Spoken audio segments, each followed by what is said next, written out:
Hi, everybody. I'm Monica Weldon, and I'm from Houston, Texas, and I run a nonprofit that drives scientific research for the disorder called SYNGAP1. Kind of what motivates me to get up off my rear end and advocate is my son, Beckett. He was one of the first diagnosed in the world with SYNGAP1 in 2012. And since then, I haven't shut up about it.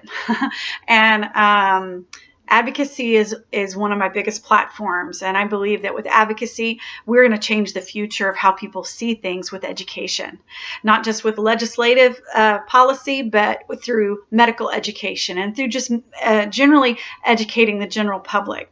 I believe when the rare disease community comes together that big things can happen because we are a big population, and advocacy is one of the most important things I think that any new advocate can do is talk about your disorder. Don't be ashamed to tell your story. Tell your story. People love stories.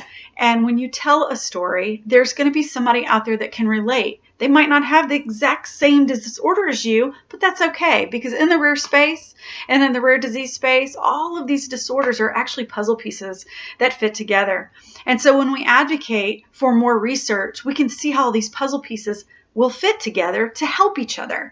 And that's where I see the future of advocacy and why it should be number one, top priority. Doesn't matter if you run an organization. It doesn't matter, if you're a group, a support group. You can be one person to change the world. It takes one person to start the movement, to change the world, and do things that are going to help many, many people down the road, as long as you don't stop. Don't ever stop telling your story.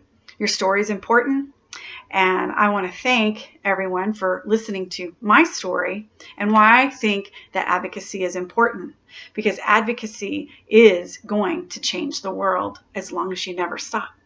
So I appreciate the time, and just keep on keeping on, because everybody's story matters. It doesn't matter how rare you are. Everybody's story matters.